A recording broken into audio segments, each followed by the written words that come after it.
and then this series a little more typical playoff hockey, I think, than maybe playing in Toronto likes to stretch you out and send 150-foot passes by you.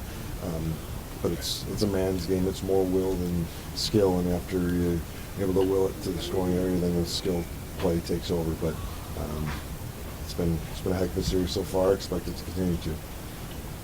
David, how much of a challenge has it been to be effective with the 10 minutes of ice time that you're not used to? Trying not to concentrate on that. Just more of what, whenever I'm given an opportunity to go out there and be effective, to make some contact, to make some good puck plays, and hopefully help our team win, however that is. If that's 8 minutes or 6 minutes or 12 or 15, whatever it is. I feel like my conditioning is where it needs to be to play any of those numbers and have enough intensity that in a 6 minute, 8 minute span I could be a factor in the game.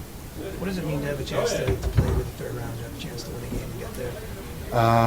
We'll worry about round 3 if that's something we're fortunate enough to be able to do. We're worried about 60 minutes tonight, and a team that's played hard. It's been a lot of one goal back and forth type of games, and I think we're cheating ourselves if we look past that. So worry about the 60 minutes tonight. If we get more goals than they do tonight, then we get to maybe have a day of rest, which we haven't earned for a while, but maybe not. And we gotta worry about the next shift, the next game, get this thing taken care of, and that's what's in front of us right now. What's the single most important thing in your mind in these elimination games when they come around? Well, they're at home. They're gonna have their crowd behind us, and they play hard North physical hockey in their building, especially, and not weathering the storm, but being able to be on our toes and push back against that. I think if we sit there for too long and just say they're going to come out flying and worry about that, then we're going to be behind the 8 ball. If we think, hey, we can establish our game, get in their zone, probably the best way to slow them down and just stop them from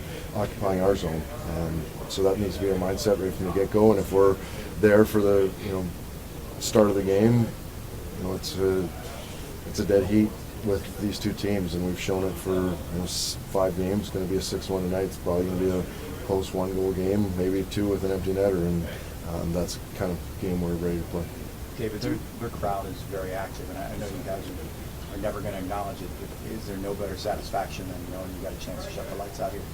Yeah, having a quiet crowd on the road is a good feeling, almost as good as a ruckus crowd at home.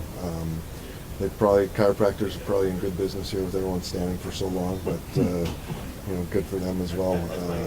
It's a heck of a crowd here. They've put together some excitement in the city. You see it all around when you're out. Last night out for dinner or out for a walk, you see the Blue Jackets are creating a buzz here, and it's good for the game. But we need to try to stifle that a little bit, and 60 minutes tonight to do that. If you don't mind, just a question about a teammate, but with Chara, do you ever just stand back and be amazed at what he still does at his age and what he still brings to this team? Yeah, and if you watch the pregame skate today, he's out there probably battling as hard as anyone this morning, or harder than anyone, and you love to see that. He sets the tone. He's the captain of the team, and 42 years old, doing what he's doing, it is freakish. He's a giant of a man that's taking care of himself, and he's earned every game that he's played in this league, and continues to be a factor in games. And that's he's one cog in the wheel of something that we believe is special here. It's just so interesting in hockey that you can have him still contribute at that age, and then McAvoy or somebody. It's certainly depends on the guy. I think I played with Dallas Drake, who was a 1969 birthday, and then now there's 99 birthdays, and I don't know if there's been a 2000 up this year yet, but I'm sure that'll happen. And it's crazy. The age is somewhat of a barrier in this sport, as any sport, but the difference in how different guys can fit in, and how maybe he's not as fast as he was, but his mental ability to think the game and be a step ahead all of a sudden makes up for that, or he knows what's coming, or he's reading the play even better than he was when he was maybe more agile. And those types of battles within the game and how guys adjust you got to appreciate that, no question. And I think some of the younger guys pick up on that and maybe add a little to their own games that are at their physical peak, but maybe I think his physical regimen is something that rubs off on young guys, and then his mental aptitude of being out there and being smarter than the guy across from me certainly helps as well, and he's got both goals going for him. Torts said that this morning that they dented Tuukka in the third period. What do you make of that? They might have dented the guys giving up quality chances in front of them for a minute there, but I think we responded well. I think the shots were the one that squeaks in the post.